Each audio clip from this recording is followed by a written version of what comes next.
Hey guys, welcome back in new video. Guys कैसे हैं आप सब? आई होप आप सब ठीक होंगे। गाइस मेरा नाम है सारुद्दीन खान और आप देख रहे हैं अपना यूट्यूब चैनल फार्मेसी वाला। कोई भी सपना साकार करने के लिए सबसे जरूरी है सही कोच का होना। चुनिए फार्मेसी वाला को और करे अपने B pharm and D pharm का सपना साकार। Download the app now. तो आज की जो वीडियो है इस वीडियो में हम देखने वाले हैं, देखिए वही जो माइक्रोबायोलॉजी हमारी थर्ड सेमेस्टर में चल रही है। तो हमारी थर्ड यूनिट इसमें चल रही थी, जिसमें जो फर्स्ट लेक्चर हमने कवर करा था वो था हमारा study of morphology and classification of fungi.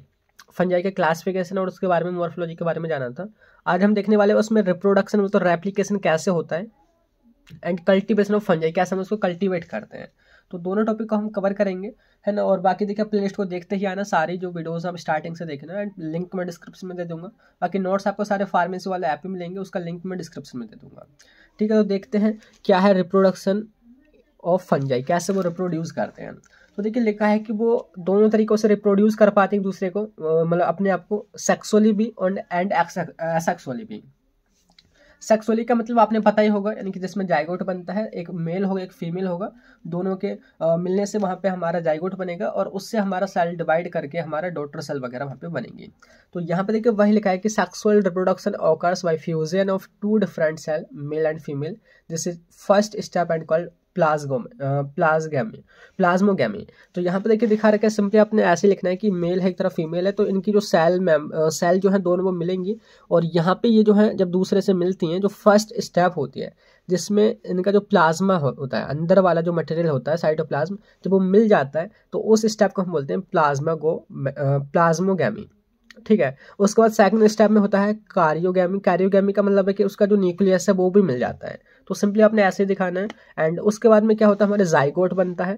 Zygote मतलब डबल ट्रिपल बनते हैं जाइगोट कई, और उससे फिर बनते हैं सेक्सुअल स्पोर। स्पोर का मतलब होता है कुछ गोले गोले इस तरीके से बनते हैं स्पोर, और वो आपने इस तरीके से दिखाना है कि सेक्सुअल स्पोर यहाँ पे बन जाते हैं।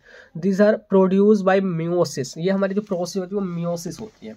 सिंपली ज़्यादा लॉन्ग में तो क्वेश्चन आते नहीं है, सिंपली आपने ऐसे लिखना है कि एक तो हो गया आपका सेक्सुअल रिप्रोडक्शन, दूसरा जो होता है वो होता है एसेक्सुअल रिप्रोडक्शन। एसेक्सुअल यानी कि जिसमें जाइगोट नहीं बनता है। एंड इसमें जो फंजाई होते हैं वो वर्डिंग, फिजन, फ्रेगमेंटेशन, ये जो मेन प्रोसेस जो है इनके द्वारा अपने आप को बढ़ा करके ग्रो करके वो करते हैं अपने आप को रिप्रोड्यूस। तो यहाँ पे इन्हीं को हम बोलते हैं vegetative reproduction, also called vegetative. ठीक है, तो पहला फ्रेगमेंटेशन। फ्रेगमेंटेशन का मतलब है फ्रेगमेंट में हम जो भी हमारी मदर सेल है, जो भी मैन सेल है, उसको हम तोड़ देंगे। जैसे कि देखिए लिखना आप खुद लिख सकते हैं, जैसे कि मैंने यहाँ पे दिखा रखा है, ये हमारी मैन सेल है, इसको हमने 3 छोटे छोटे टुकड़ों में तोड़ दिया।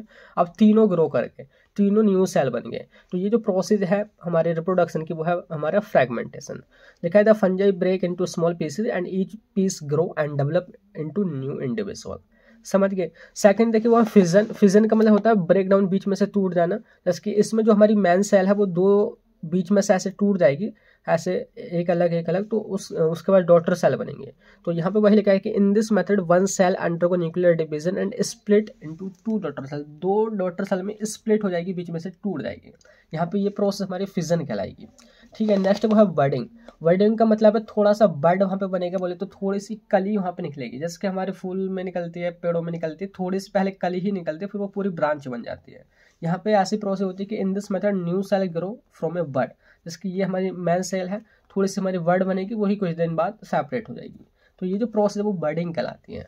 इसके अलावा एक दो और है, वो है राइजोमॉर्फ्स एंड स्क्लेरोटिया मेथड। तो इसमें क्या होता है राइजोमॉर्फ्स में कि हमारे एक पूरी अलग जड़ सी होती है, जड़ को अगर हम अलग ही कर देते हैं वो भी एक नए मतलब उसमें बन जाती है, किसमें नया हमारा यहाँ पे कवक वगैरह बोले तो फंजाई हमारे यहाँ पे बना लेती है।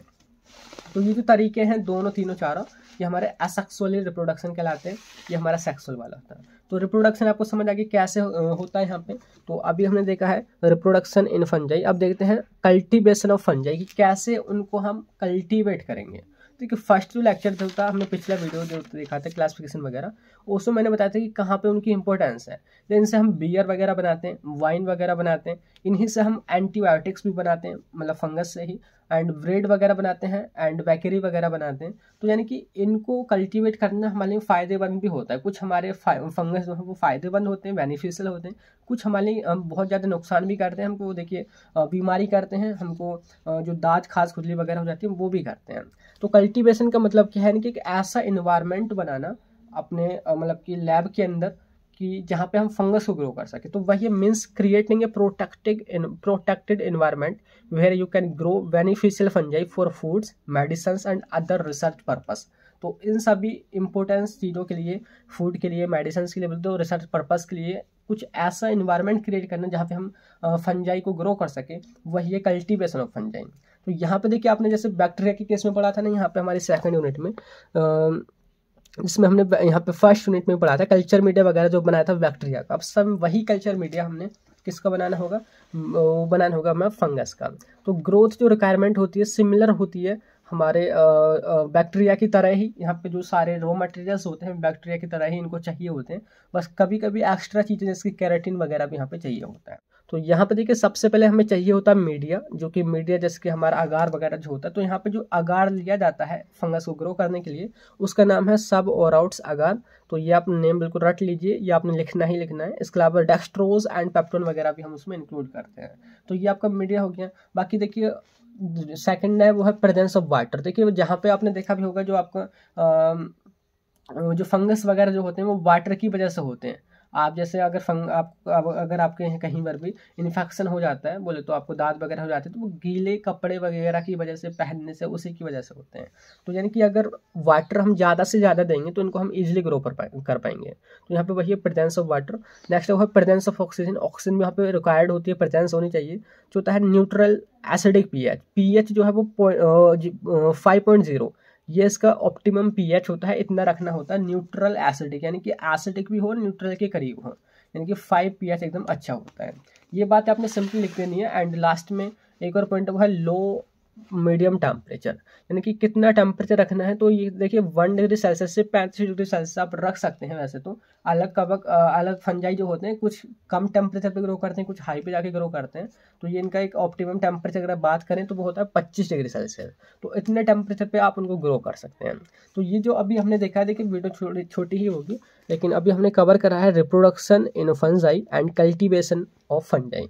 तो समझ आ गया होगा आपको, आई होप। अब नेक्स्ट जो हम कवर करेंगे वो करेंगे वायरस के बारे में कि क्या है वायरस की मॉर्फोलॉजी, उसका क्लासिफिकेशन, उसका रिप्रोडक्शन, उसका कल्टीवेशन। तो मिलते हैं नेक्स्ट वीडियो में, तब तक के लिए bye bye, thank you, have a nice day.